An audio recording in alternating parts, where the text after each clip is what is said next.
everyone. I'm Raylene Gulyamil, the group leader of Group 1. And today we're going to present to you the feasibility study for the business Rice of Maligaya. And we hope you're going to like it. Good day. To begin, the name of the business is Rice of Maligaya. The business sells varieties of local rice with economical friendly price than the competitor in the area. It provides rice in the target market so that you don't need to go farther to buy variety of rice. This study is to discuss the advantage and disadvantage of the one competitor in the target market. The accuracy and authenticity of this study relies on information provided by the researchers and obtained through extensive research, analysis, and data gathering from diverse sources of relevant information. Because of the growing population in the area of target market, only one provider of rice that has a negative market trust by the residents because of the sanitation and their product are pricey.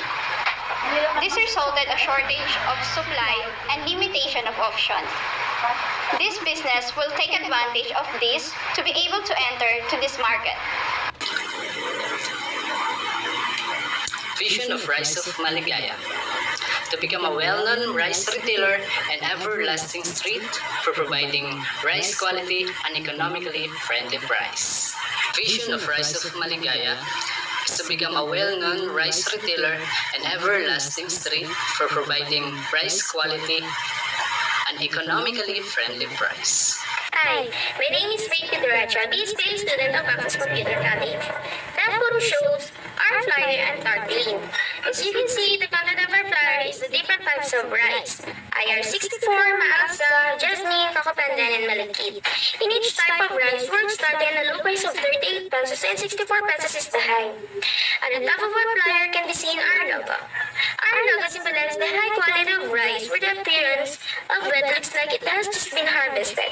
Along with the farmlands of harvested rice and farmers, which symbolize that rice is part of Filipino culture.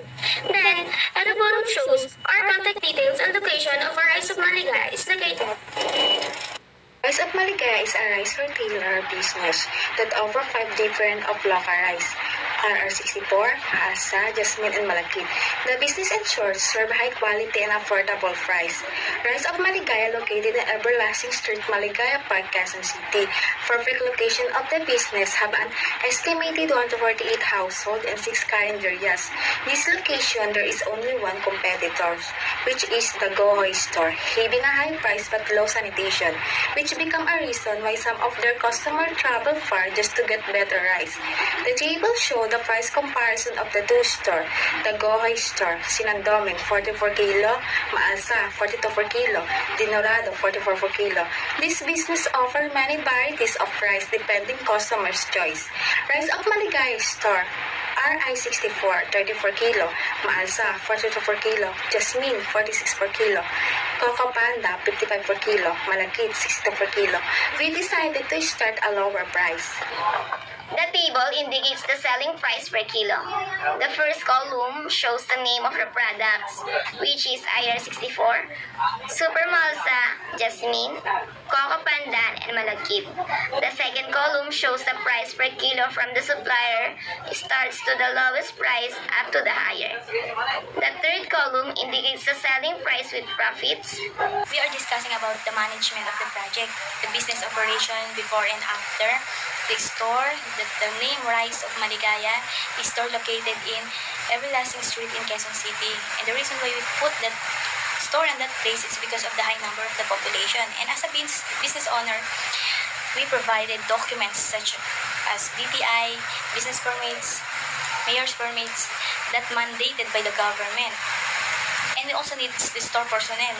Store personnel 1 and the helper 1 must be responsible for the personnel 1 is attending the orders of the customer, inventory after the operating hours, and for the working hours from 8 a.m. to 5 p.m. And for the qualification must be at least 18 years old and above, female, attentive at all times. And for the compensation, it's 11,814. And for the helper 1, must be we ensure that the safety of the rice stocks inside the storage, maintaining the cleanliness, and for the working hours from 8 a.m. to 5 p.m. And for the job qualification, must be at least 18 years old and above, male, at least physically fit, no need attainment educational needed. And for the compensation is 11,800. 14 also the same from the store personnel.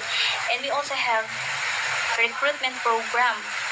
For the recruitment program, like what I said, 18 years old and above, no education attainment needed, with pleasing personality, female.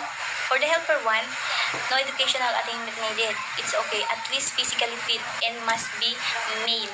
And we also have training program within 1 week to ensure that the employees must be know about the product that we are selling. At least familiarize or classify the variety and grade of the rice, how to deal with the customers, the cleanliness of the storage, always be consistent, the price tags, the signage, at must be responsible of that. Thank you, and there. Today everyone, I'm going to discuss the fringe benefits. As a company, we have responsibilities in our employees. We show our care and respect to them by giving benefits in health and their financial needs. And the beneficiaries that included are SSS, PhilHealth, and Pag-ibig to secure their disability sickness and also their death. Next, this table shows the salary, total contribution, employee contribution, and employer contribution. So by getting the overall total of these benefits, we need to add all the salaries that included in this table. The overall total in total contributions is 2,050,000 pesos. The overall total in employee contribution is 820,000 pesos. The overall total in employer contribution is 1,230,000 pesos. Layout and facilities. In this layout, it includes the every detailed part inside our stores. It includes the cashier place who assigned to monitor every sales, also a comfort room for our employees and others, and also a stock room in our products. The next is facilities. As you can see in the picture, it shows the types of proper and improper way of organizing product in the storage. We make sure that our product is always organized at all times, and we make sure that the storage is always clean, and also the cleanliness of all area to avoid and prevent rats and other insects. Next is status and timetable of the project. This is all the activities that we need to conduct to start our feasibility study. In pre-operation activity, it includes the market research, market projection, market share, marketing price, marketing program, and SWOT analysis. Market research, it started in the month of May and ended in day 5 year 2022. Market projection, it started in the month of April and ended in day 23 year 2022. Market share, it started in the month of April and ended in day 24 year 2022. Marketing price, it started in the month of April and ended in day 24 year 2022. Marketing program, it started in the month of May and ended in day 5 year 2022. Next, SWOT analysis. It started in the month of May and ended in day 5 year 2022. Next is technical research. Technical research activity, it includes product, manufacturing process, plant size and production, machinery, plant location, plant structure, raw materials, utilities, and water disposal. Product, it started in the month of May and ended in day 7 year 2022.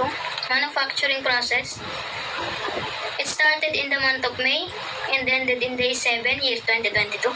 Plant size and production, it started in the month of May and ended in day 7 year 2022. Machinery, it started in the month of May and ended in day 7 year 2022. Plant location, it started in the month of May and ended in day 7 year 2022. Plant layout, it started in the month of May and ended in day 10, year 2022. Plant structure, it started in the month of May and ended in day 11, year 2022. Raw materials, it started in the month of May and ended in day 13, year 2022. Utilities, it started in the month of May and ended in day 14, year 2022. Water disposal, it started in the month of May and ended in day 14, year 2022. And the last is financial research. Financial research, it includes total project cost, initial capital requirements, source of financing, financial statement, financial analysis. Total project cost, it started in the month of May and ended in day 24, year 2022. Initial capital requirements, it started in the month of May and ended in day 24, year 2022. Source of financing, it started in the month of May and ended in day 24, year 2022. Financial statement, it started in the month of May and ended in day 24, year 2022. Financial analysis, it started in the month of May and ended in day 24, year 2022. The last is pre-operating. The Rice of Malagaya have conducted 2 tactical activities, which is tarpaulin and flyers. The in-charge personnel in tarpaulin is the store personnel. The tarpaulin will be placed in front of our store in the first week of July. Next, the in-charge personnel in flyers is the helper. It is conduct a door-to-door of flyers in all target area, and it includes in the second week of July. That's all. Thank you. Chapter 3, the market projection of our household population of Everlasting Street for the last 5 years. In the year 2017 to 2021, the household population of Everlasting Street is 92 to 148 total of household. The reference of this household statistic of Everlasting Street for 5 years from the year 2017 to 2021 is consulted to the Barangay Pasong Putik local office. For the number of respondents, we surveyed the 60 respond to see the percent of the growth rate. We use the sloping formula to calculate the sample of percent in the given household population of the Everlasting Street year 2017 to 2021. The household population of Everlasting Street is 92 to 148. The next table beside the population is the number of the first year minus the next year to see the rate of each year. The next table is the rate number of the 2018 have a 6% and the 2021 there will be 16%. The year 2018 to 2021 having an average rate of 10.20%. Now, we have by market share. We had a total of 60 respondents for our survey. Presented here are the results of the survey. There were a total of 11 questions for the market survey questionnaire. First question, do you eat rice? Second, how many times a day do you eat rice? Third, the usual quantity of rice you are buying. 4, how many times in a week do you buy a rice? 5, where do you buy your rice? 6, are you a 4-piece member? 7, what factors do you consider when purchasing rice? 8, what do you consider in buying rice? 9, when buying sacks of rice, do you prefer it? 10, what kind of rice do you purchase? And last, 11, would it be convenient to you if you can order your rice online? And that's it. There's the tally, which you can see and have a total of 60 respondents and their percentages. In the next part, we have here the pie chart version of the results in order to everyone to easily understand the findings of the study. For the population, it is dominated by ages 36 to 45 with 42%, followed by ages 25 to 35 by 30%, 46 and above by 17%, and lastly, 20 to 25 by 12%. In terms of gender, 53 of them are male, while 47 were female. For the first Annual projected demand in year 2022 to year 2026. Total population 163 to 241. Projected growth rate 10.20% as is siya 10.20%. People who purchase is 73% as is again. Customer household population is 119 to 176. Annual usage once a week 55 to 55. Demand is 8,791 to 12,965. Supply analysis, 5 to 10 years past history of the annual supply competitor. In year 2016 to year 2020, the Goy stores 1,475 to 2,200. Competitors' annual supplies 1,475 to 2,200 again. Historical supply in year 2016 to 2020, competitor annual supplies 1,475 to 2,150, different per year 125 to 300, percentage 7.81% to 13.95%, average growth is 8.94%. Projected annual supply in year 2022 to year 2026, number of projected annual supply is 2,342 to 3,299. Projected growth rate is 8.94% to 8.91%. Annual projected demand in year 2022 to year 2026 again, number of household 163 to 241, and projected 10.20%, percentage of house target 73%, who are using 119 to 176, usage per week 55, annual projected demand is 6,548 to 9,657, projected annual supply 2,342 to 3,299. Number of respondents to be surveyed. The Rice of Maligaya has one of competitors and the Dagoy store. Below are the set of prices competitor and the comparative price of Maligaya. Dagoy store RI 64 not applicable. The Rice of Maligaya is 39. Sinandoming is 40 and the Rice of Maligaya is not applicable. Maalsa is 42 to the Dagoy store and the Rice of Maligaya is 42 also. Denorado is the Dagoy store is 44. The Rice of Maligaya is not applicable, and Jasmine not applicable, Denorado, and 46 to Rice of Maligaya. Coco Pandan is the Goy store is not applicable, and the Rice of Maligaya is 55. Malachite, the Goy store is not applicable, and the Rice of Maligaya is 52. Okay, let's proceed to our marketing program. So in our marketing program, we offer a product of Rice of Maligaya, which is there have 5 varieties of rice. First, IR64. So IR64 is a low-grain rice. Second, Super Maalsa. Super Maalsa is local rice meal from Paris. Third is Jasmine Rice. Jasmine Rice is low-grain rice. It's longer and thinner than most other types of rice. Thanks to floppy texture when cooked. Third, Coco Pandan. Coco Pandan is a premium rice fragrant and has a long-grain rice. Once you cook that rice, the texture is soft, smooth, and sticky. And the last one is Malachite. Malachite is short grain rice and has opaque grains and especially sticky when cooked. And this product is one of the basic needs of our community. In our pricing, we'll have at least 10% markup price, and it depends on suggested retail price and cost production. In promotion, Rice of Maligaya will be using flyers and tarpaulin, where the contact information and address are also included. And for the place distribution, it's located at Everlasting Street, Maligaya Park, Barangay Pasong Putik, Novaliches, Quezon City, because in this area is a residential area and strong demand to commodities basic needs. Let's proceed with our flyers layout.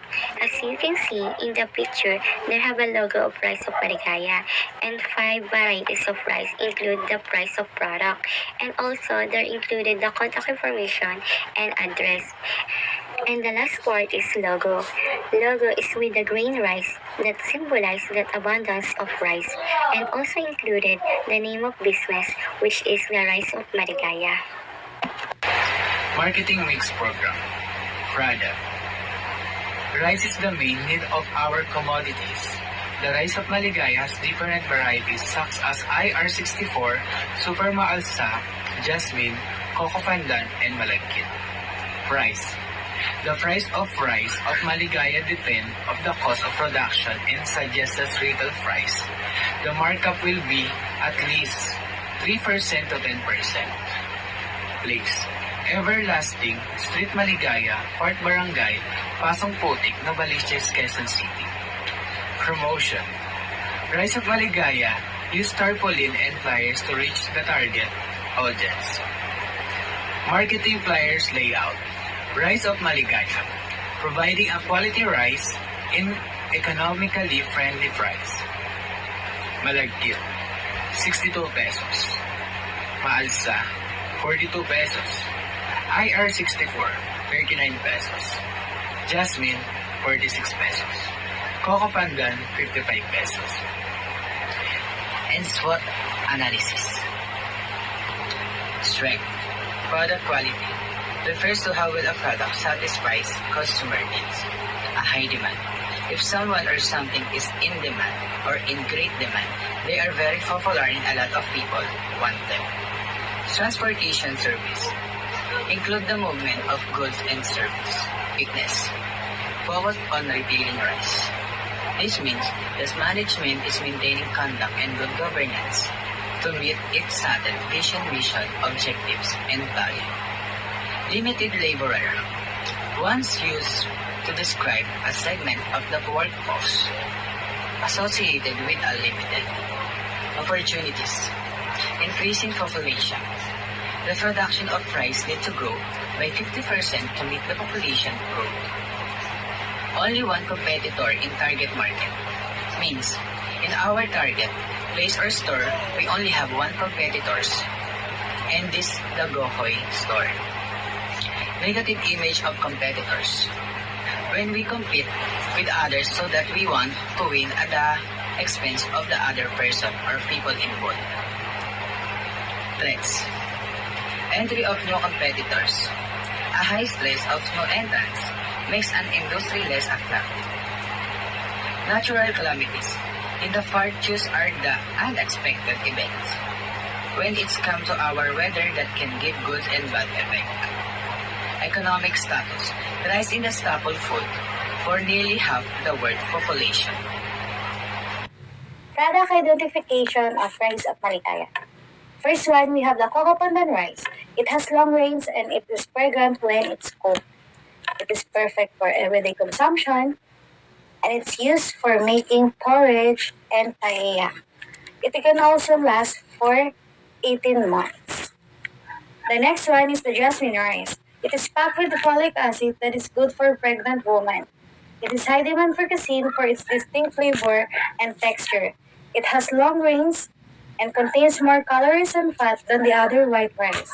It can last up to 30 years when it's kept free from contaminants.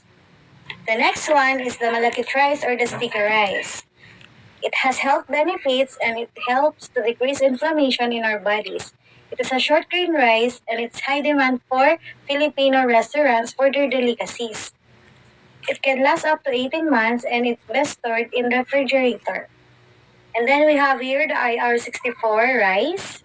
It has long grains and can last up to 48 months. It is the most exported type of rice because of its excellent length of grains, which is 5.8 millimeter to 6.2 millimeter, that has good demand in the international market. It has also the ideal texture of cooked rice. Product name, Malachite Rice, available size kilos, type of grain, long grains, packaging material, sack, plastic bag, shelf life, 24 months, storage condition, dry area, product selection.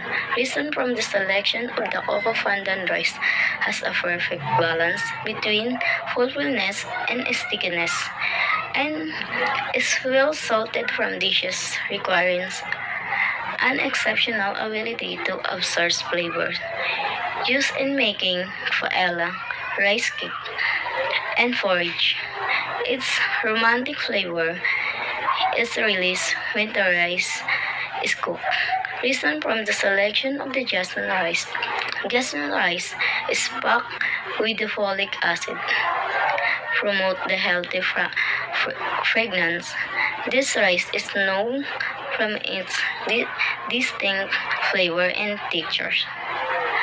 High demand is the cousins around the world contains slightly more calories and fat than some other white rice. Retail process. Our farmers will have four choices. First is to manual process from collectors, trucks, wholesalers, and retailers to the consumer. Secondly, they can direct to the wholesalers, to the retailers, and consumers. Third, they can direct directly to the retailer to consumers. Fourth, they can also export price overseas, and exporters go directly from retailers to consumers. And here you can see our new retail process. The rice retail process contains processes that can be learned in setting up a rice business, such as where there is a good place to small business like a rice. Place of starting rice business, for example, in the market, but needed in the dry market, because when in the wet market, rice deteriorates quickly due to readability, and here will start the loss of rice because unlike in the dry market. But we also need to study where it is good to store rice ventilated warehouse so that the rice does not overheat and sweat. The Rice of Maligaya will be located in Everlasting Street, Maligaya Park, the Felicia's, Quezon City. It is a good place for rice business because of the increasing population. It is accessible and flood-free area as well. The building design is based on the owner's preference for convenience and to have an efficient workplace as well. The allocated space is for the possible expansion of the business. In the plant layout, we have roll-up door at the front to secure doors and the other equipments inside the store. Also, we have roll-up door on the side near the stock room for more it's closed, and it will be easy to those who put in there the rice stocks. Of course, wood rice display for our rice, counter table for cashier, comfort room for the employees, and also we have the trash can outside the store to stay the cleanliness. My worksheet report for my feasibility studies, materials and equipment, store equipment, total of 2,800 pesos, furniture and fixture, cabinet, total of 1,960 pesos, renovation and building materials, total of 4,129 pesos, store tools, we install of 1,078 pesos, store supplies, total of 1,828 pesos, sanitary supplies, total of 780 pesos, sanitary supplies, total of 2,180 pesos, packaging supplies, total of 294.38 pesos. Thank you. Good day. Let's talk about the utilities and the waste disposal. For electricity costs, 300 monthly bill, and we use two types of fluorescent and a ceiling fan. For the water costs, our expected monthly bill is 200 since we don't need spend water in our business. Also included here in the utilities expenses is the load that we use for monthly usage that costs 300. In total, our monthly consumption cost is 800 pesos. Good day everyone, I'm Jessa Basi to tackle about the chapter 5, which is the financial. So in this part, in order to start our business, which is the Rice of Malagaya, our source of funds is the owner savings. We can also see the different purchase of equipment and supplies that are also needed in our business. Next is the price estimation of the product. So in our price estimation, we have 5 different products, the IR64, the Maalsa, Malagkit, Coco Pandan, and the Jasmine. So in able to get the price estimation of our 5 different products, we need first to compute the different price estimation of this. And in chapter 5, we get the overall total of our supply, a total of 213.6. And we can also include the packaging, the labor costs, utilities, depreciation, sales, marketing, and financial overhead that also needed on this. Next is the total capital requirement. So in this part, the first step for the total capital requirement is the computation of monthly projected sales that include the projected demand, annual supply, projected shortage, projected monthly shortage, share for the shortage, cost of production, total projected sales, and the projected gross profit. The next or second step is the 3 months allowance for the cash. So in this part, in able to get the 3 months allowance or the total, our total cost of production will be multiplied in 3 months so that we can get the 3 months allowance. And the last part of our capital requirement or third step is the total current and fixed asset or total requirement. So in this part, under the current asset, we can see the cash, prepaid expense, pre-operating expense, beginning inventory, and the utilities expense. Then under the fixed assets, we can see the property and equipment for the rent, building and facilities, share tools, office equipment, and furniture and fixture, with the overall total of 156,070 pesos. So in 156,070 pesos this is our total capital requirement to start our business, which is the Rice of Maligaya. Good day, everyone. I will tackle about the feasibility of rice Maligaya. So here is the supply.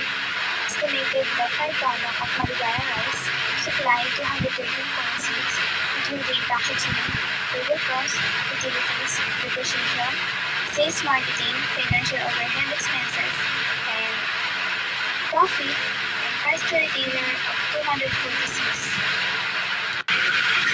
So here's the projected monthly sales. So we will see the projected demand, annual supply, demand supply analysis, projected shortage, projected monthly sales, decided 20% of share, as a production, total projected sales,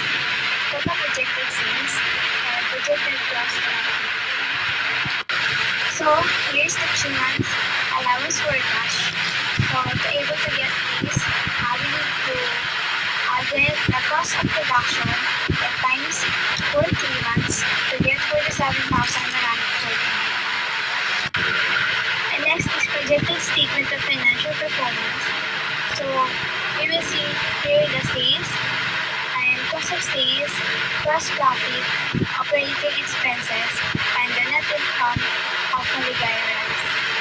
And the monthly operating expenses is 8,616 pesos. And next is analysis of profitability, return of investment. Our net income from year 2022 to 2026 is 279,298, and our investment is 111,170. Return of investment from 2022 to 2026 is 251%. So to able to get this return of investment, we need to get the net income and investment and divide them to get the return of investment. And next is payback period, free cash flow, our net income from year 2022 to 2026 is 279,498.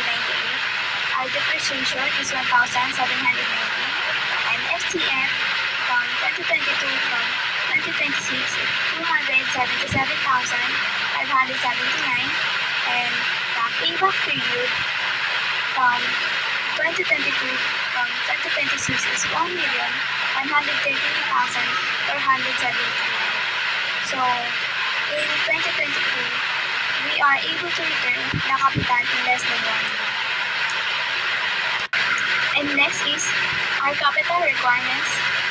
Current asset included is the cash, prepaid rent expenses, pre-operating expenses, beginning inventory, utilities expenses, and fixed asset, including here is the rent, building and facilities, store tools, office equipment, furniture and fixture. So the total capital of our requirements is 156,170. And next is the break-even analysis of our capital requirements. So our capital requirements include current assets, is the cash, prepaid rent expenses, the operating expenses, the new inventory, utilities expenses, fixed asset, building and facilities, store tools, office equipment, furniture and fixtures. So the total capital requirement is 156,170. In the next slide, we will see the variable cost 15%, fixed cost 85%. So to get the depreciation, we need to get 90,129 divide 6% equals 1,148. And the next is 5,888 divide 12% to get 701 peso. And to get the total depreciation, we need to add the 1,148 and 701 peso to get 1,848, the total depreciation. And for the next step is the overall estimated of 5 products. We will see here the raw material, 218.63, the variable cost 33, including here is the packaging, labor, utilities, and the sales marketing, over expenses, the cost of goods sold, profit, and supply. And to get cost of goods sold, we need to get 223.65 and add over expenses 0.09 to get 224.3 of cost of goods sold. And for the supplies, to able to get this, we need to get cost of goods sold 224.3 and add the profit 23 to get the SP 247.3. And for break-even analysis of overall of product, we will see this is the SPU rate, cost of goods sold, variable cost, fixed cost, and we will add them to get 15,704.50,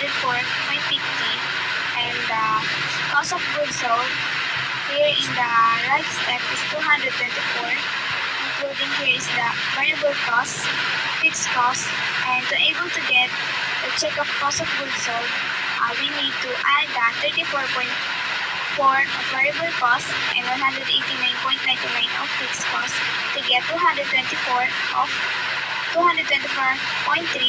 of check cost of goods sold. And for the next step is the 13,318.48 for fixed cost and 212.99, and B and sales is 62.53, for volume peso is 247.02. And to able to get the last step of 15,446.84, we need to get the 62.53 and times for volume peso of 247.3 to able to get this 15,446.84 of break-even analysis. Thank you. At Chapter 6, at key assumptions, the business is a sole proprietorship and all the funds will came from the savings of the owner. The business only has one competitor, which is the Goy store, and the competitor has sanitation issues that cause the buyer to travel far just to buy rice, and we will take advantage of this, encourage our target buyer within the target market to buy from us. It has 22 working days per month and 8 hours per day. As a rice retailer, we don't need much of equipment that will have big consumption. Price of the raw materials within the first year is imperceptible.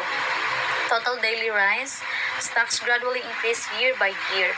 The Rice of Maligaya is a small business that doesn't need to apply to BIR and impose tax, so we only have 12% VAT yearly.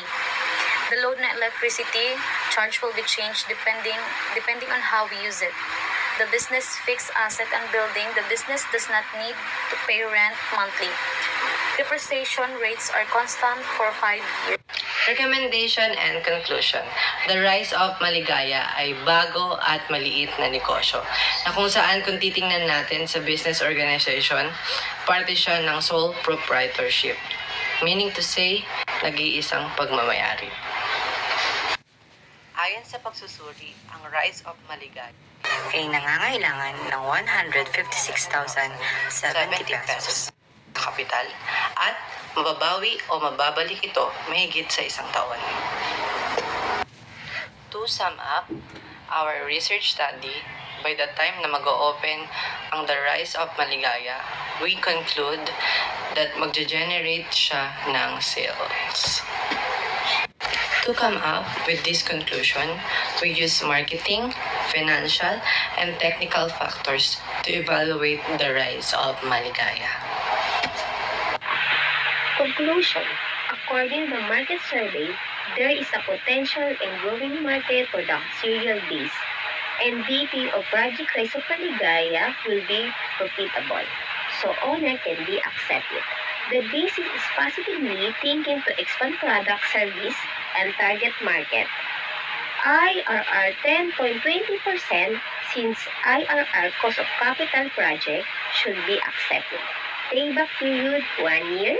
By considering all factors, we can conclude that expenses of a rice maligaya manufacturing is feasible and profitable.